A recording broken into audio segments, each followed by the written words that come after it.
Before you actually construct your flight simulator at home, consider your real estate that you have to work with.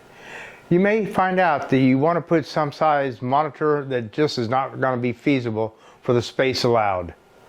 Let me show you what I did right here on Pitch for VY. Hey, Steve here for Pitch for VY. When I first created my home flight simulator, I wanted to get as big a screen as possible. I guess everybody has that dream, to get the largest screen as possible. Well, I already had a 43-inch TV, so I purchased two 42 inches to go along with that. And here's what it looked like after I set it up. As you can see, the 43-inch being in the center and the two 42 inches on the side take up a lot of real estate. Using the stands alone for these TVs took up over 3 feet of floor space. So I needed to do something to condense this because it was getting a little cumbersome to come in and out of the door. Plus they were just a little too big for the room allowed, and I just was not quite happy. Though I liked the size, I was not quite happy with the amount of real estate that it took up. So I decided to scale back to 3 32-inch monitors. And here's what I've got here. The 32-inch monitors take up less space. There's no floor mounting. I didn't have to put stands down, so the stands are gone. I gained, my computer's down here, so I'm still taking up some space, but I've reclaimed about 3 feet of real estate on my floor. These monitors have a stand that's mounted to the desk itself, 3-arm stand. That's designed to hold this size monitors, and it's quite stable. These monitors aren't heavy. These are actually TVs.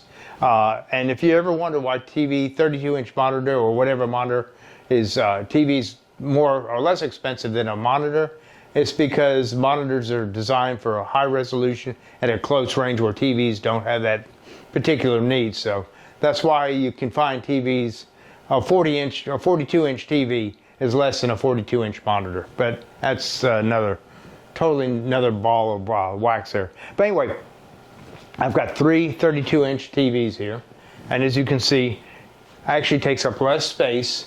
I've got more real estate here. The room doesn't look nearly as cluttered at all.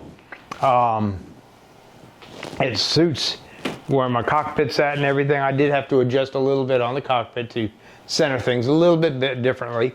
No problem. It took me about a half a day to get all this done, and once it's done, I've been quite pleased with it. Now, I did have to reconfigure X-Plane 12 and Microsoft Flight Simulator 2020 and 2024 a little bit differently to accommodate the size of these monitors. Had to rescale a few things and just do a little tweaking, but again, basically about a half a day's worth of work, and I was good to go, and everything seems to be fine. These are not moving around. They don't bump. If I move the desk, I can move the desk out some. Everything moves together. I don't have to move separate individual pieces of equipment in order to access behind the system itself.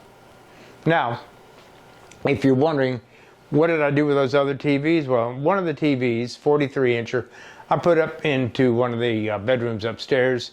And the other two 42-inch TVs, they're right here. Well, here are my two 42-inch monitors here. I put them on the existing stands that are tucked behind the desk area. They still take up some real estate back there, but I've got that opened up to get through anyway if I need to work on wiring and such. And as you can see on the left-hand side, it's my Geochron world map. And on the right is my flight radar, where I can actually track real-time traffic throughout the world. I just focus on my particular area here in Pensacola. So there you have it. I cleaned up the real estate. I've reduced some of the footprint of my simulator itself. For this room, it fits a lot nicer, and also I've got the benefits now of the 2 additional monitors on the stands that I just showed you with the flight radar and my Geochron. So I think I'm doing pretty well here. There's still room for improvement, but you know how it goes. There's always room for improvement. If you have any questions, drop a line. Is there something you might have done a little bit differently, or is this comparable to what you have or what you're planning on doing? And if you haven't subscribed, consider doing so and clicking that bell to be notified of future videos. Anywho, this is Steve from Pitch for VY. Fly safe.